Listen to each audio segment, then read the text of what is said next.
Hi everyone, I'm Allie with Potomac Beads. Join me in making this T-wrap bracelet. This was a design that we started on a design live, and it's a quick, simple wrap that you can do multiple different ways and actually with a couple different types of beads. So gather up your materials and join me in making this fun, easy bracelet. So the idea for this video actually came about in a design live, and we were working with these T beads. They're a little bit of a challenge because they kind of go every other way and they're not exactly the same from the top to the bottom. I worked with RounTrio minis here and decided that I'd like to catch it on both sides so it stops it from flipping, and this would be a really cute, fun, fast wrap with the T beads. So what we're going to begin with is a size 10 beading needle, and I have 0.006 wildfire beading thread on the actual needle. I've gone ahead and put a stop bead onto the end of the project, and a stop bead is just a bead that literally stops the beads from falling off. I'm not going to worry about a lot of extra thread at the end because we're going to be coming back down this project, and I have some wire guards here that will attach the fun Claspgarten clasp to the other end. You're going to begin by taking out your T beads, and then I picked a nice fun 15-0 color just to kind of brighten it up a little bit. Rather than using multicolors of T beads, I went with the Jade, Picasso, and the T bead, and I have the RounTrio in the Crystal Full Chrome as I'm looking at it. So I'm going to have and start by basically stringing on the center of the beads. So I have my T beads and I have my RounTrios, and literally I'm going to start down the middle. You're going to put on a T bead, put on a RounTrio, making sure that you go through that middle hole of the RounTrio. It's going to sit kind of nestled nicely right in there next to the T bead, and when you put your next T bead on, you'll notice that it's going to kind of sit off to the side and in that little section. If you want to and don't want to see any thread whatsoever, you can put a little 15-0 between each. But I'm going to go ahead and string this center section the whole length of double my wrist. So when I say double my wrist, I'm looking at literally the doubling of my wrist, and then by the time I add the clasp on, that'll give me a little extra play. If I know I want a 7-inch bracelet, you're going to think about actually what the wrist size that accompanies that. So if it's 6.5 bracelet and you're, or 6.5-inch wrist, and you're doing a size 7 bracelet, what you're going to do is do 13 inches plus 1 extra inch for the end. So you're going to do that 14, or I'm sorry, plus half an inch for the end rather. So you're going to do that 13 inches, and then you're going to do a half an inch. So you're going to do 13.5 inches of beads.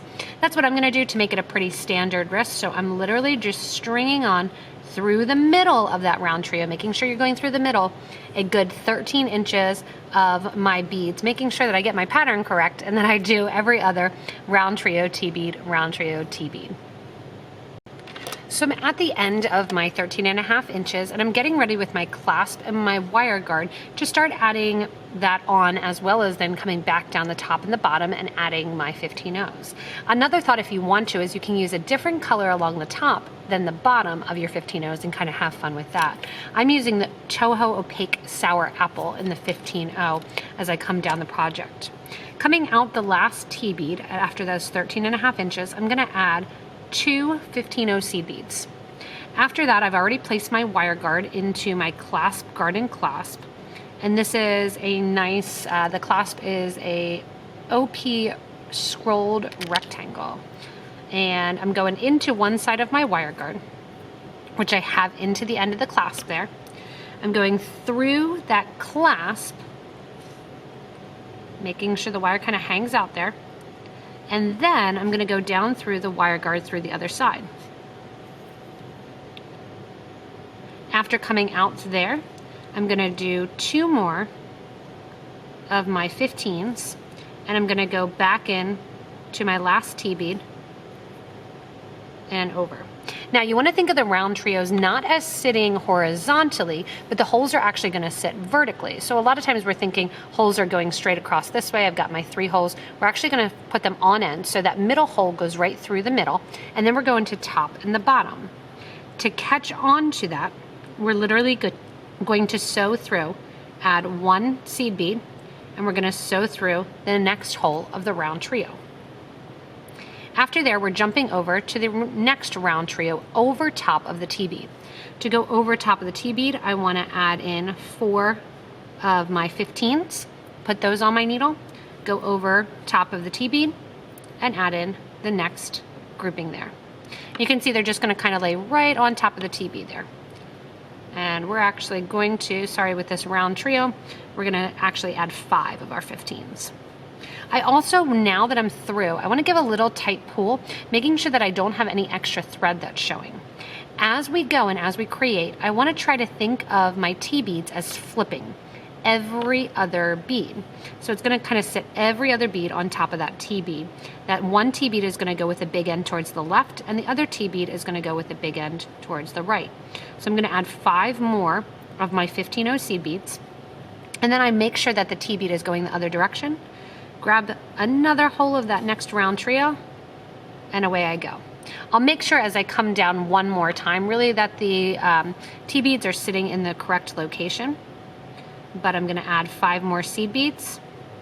Continue on, see that T bead there? I'm going to flip him so he's sitting the opposite way. Then go on to my next round trio, going through one of the holes there. Jumping over then, I'm on to the next one. So you're going to see that it's going to go kind of, the seed beads are going to go down on the bottom of the T and then kind of down on the bottom of the T on the other side. And you want to make sure those round trios kind of cooperate and sit to the actual vertical rather than that horizontal hole. Continue going down the whole rest of the project. When we get to the other end, we're going to come out of the T bead, add 2 seed beads, and add our clasp to the other side as well before coming down one more time and adding in our bottom layer. Once you're done with stringing the first row of seed beads, you're going to attach to your clasp. Now I'm going to put on one 15-0 coming out of the round trio just to make the T bead sit a little nicer. Go through the T bead. Coming out the T bead, then we're going to repeat what we did on the other side, adding in 2 15s, then going through our wire guard, or wire protector or wire guardian, depending on where you're getting it. And then I'm going to go through my clasp. And I want to make sure that that wire guardian also is going through my clasp. So actually I'm going to do that first here.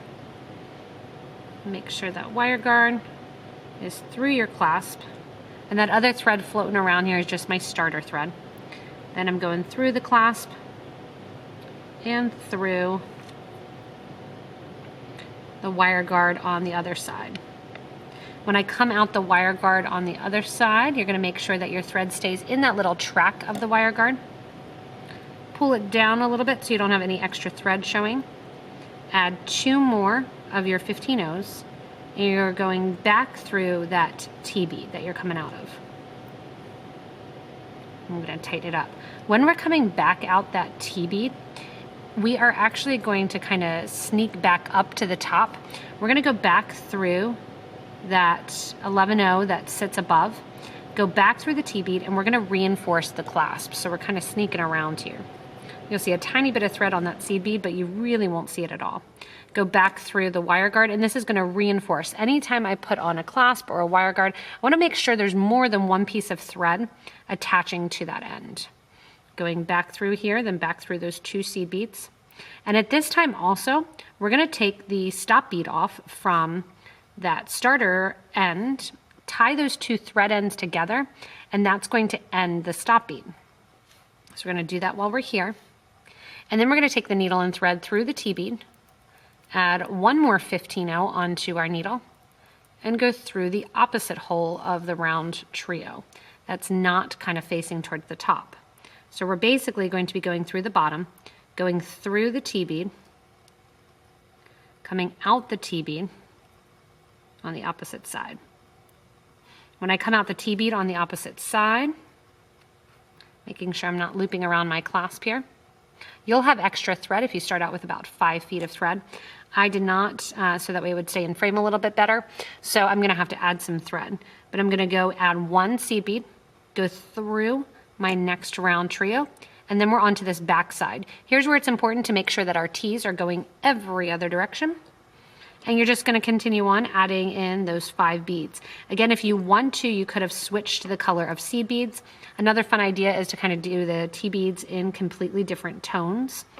And you're going to come down the other side. This is really going to change that round trio so that way it is facing up and kind of wrapping around that T bead. Making sure again that the T beads are facing in opposite directions. So you have the big side of the T on one side and then alternating to the other.